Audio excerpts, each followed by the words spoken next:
Hello' নমস্কাৰ।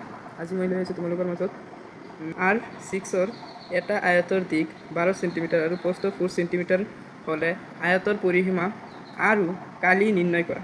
এইটো কেনেকৈ কৰিম চাম। চোৱা, 1 নম্বৰটো সলিউশ্যন গিভেন, যিকেইটা আমি দিয়া আছে এইটো প্ৰথমে লিখি ল'ম। গিভেন কি দিয়া আছে? গিভেন আয়তৰ দিক কি দিয়া আছে? আয়তৰ দিক 12 চেণ্টিমিটাৰ আৰু কি দিয়া আছে? আয়তৰ প্ৰস্থ কি দিয়া আছে? 4 চেণ্টিমিটাৰ। এতিয়া আমিতো এটা ফৰ্মুলা জানোই। কি ফৰ্মুলাটো কি ওলাব দিছে? আয়তৰ পৰিসীমা আৰু আয়তৰ কালি।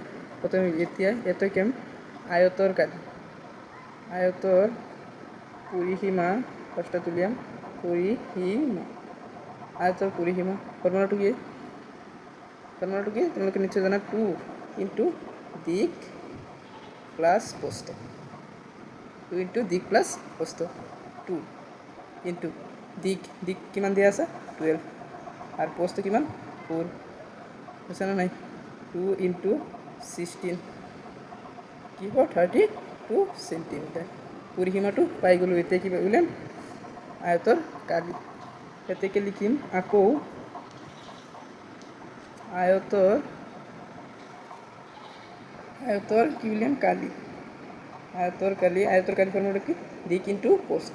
দিক ইনটু প্ৰস্থ দিক কিমান দিয়া আছে? 12 ইনটু প্ৰস্থ কিমান আছে? 4। 12 ইনটু 4 36 চেণ্টিমিটাৰ।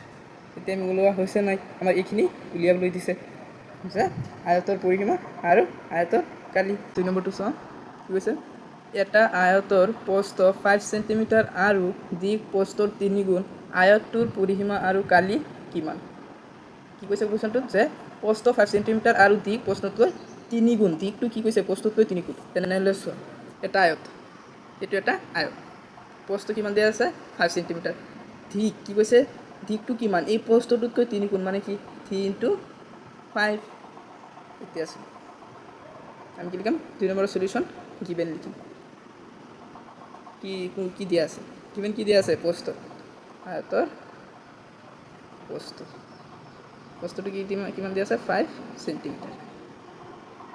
এতেকে আয়তৰ দিক কিমান হ'ব? আয়তৰ দিকটো আমি কেনেকৈ গম পাম? কি কৈ দিছে যে প্ৰস্থতকৈ 3 গুণ বেছি। কি হ'ব? 3 ইনটু 5 চেণ্টিমিটাৰ। আল্টিমেটলি কি হৈছে? 15 চেণ্টিমিটাৰ। কি উলিয়াব দিছে? পৰিসীমা। আগৰ দৰে আয়তৰ পৰিসীমা। আয়তৰ পৰিসীমাটো আমি জানো, 2 ইনটু দিক প্লাছ প্ৰস্থ। 2 ইনটু দিক কিমান দিয়া আছে? 15 প্লাছ প্ৰস্থ 5। 2 ইনটু 20 কিমান হ'ব? 40 চেণ্টিমিটাৰ। এতিয়া আকৌ কি লিখিম? আয়তৰ কালি।